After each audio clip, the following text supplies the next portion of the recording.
Hi, I'm Cross with Musician Outlet Network. We've traveled here to Midland, Texas to meet none other than the great Gordon Cotten. Gordon has an incredibly unique musical background. It all started with him earning his scholarship to Berkeley. From there, Gordon has recorded and toured with some of the greatest bands out there. The John Entwistle Band, Kiss, Allman Brothers, Daryl Hall, among many others. Currently, Gordon is a producer out at Big Nose Studio, located in Abilene, Texas. So we're very pumped about being here and having the chance to spend some time with Gordon. So let's get this thing started. So, Gordon, the John Entwistle Band, huh? Hey, Cross. How's it going? You know, the John Entwistle Band is known for being powerful, fearful, Ferocious. killer shows. Yeah, So, a lot of fun. Tell me how you landed that spot. Well, they made me an offer I couldn't understand, and I took it. I was actually working in a casino in Connecticut, Foxwoods, and got a call from a drummer in New York City, and he mentioned that John was putting a band together. We had played with John in '87, and this was '98, and said that John was putting his own band together, wanted to get out there and do some gigging. So it took me about 0.05 seconds to decide, sure, I'm in. Sure. And, quit my job and got my passport and got on the road. So. Right. So when you said '87, how did you play with John back in '87? There was a band in New York, and anybody in the New York area would remember a band called Rat Race Choir.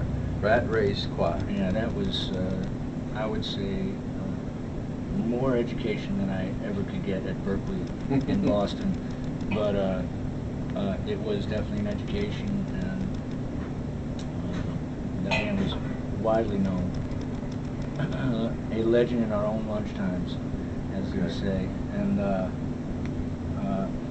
we were fortunate through a NAMM show to jam with John, and then John decided, well, let's do something.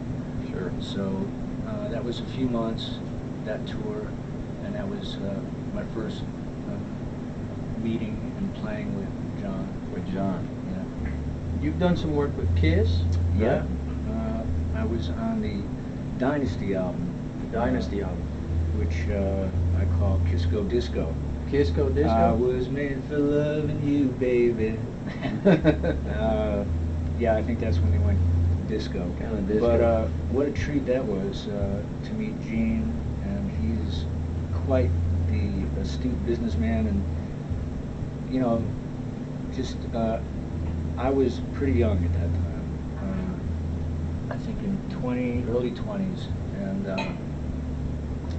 recently into New York City, and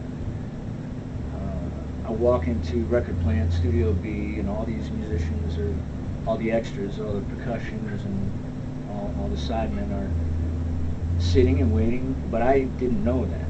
Right. So I just walk right into the studio. And Gene turns around and goes, pretty much, who the fuck is that? And Vinny Poncia, the producer, says, oh, don't worry about him, that's Gordy. You know, don't worry about him, he's cool, he's cool. So I ended up actually not just doing my part and taking a check and going home. I ended up spending the whole day there, and actually hanging out with Gene, and he listened to my songs, and it's very cool. Very cool. That is very cool. Yeah. Well, I would like to thank you for taking the time to chatting it up Thank with you us. for having me, Gordon. Cross. It's been Good a luck with pleasure. MON. Absolutely, and listen, before you go, Where am I going? before you let us go here, would you mind if you perform, you know, for us? I'd like to perform. Great. Sure. We're going to head over there and listen to Gordon in just a few.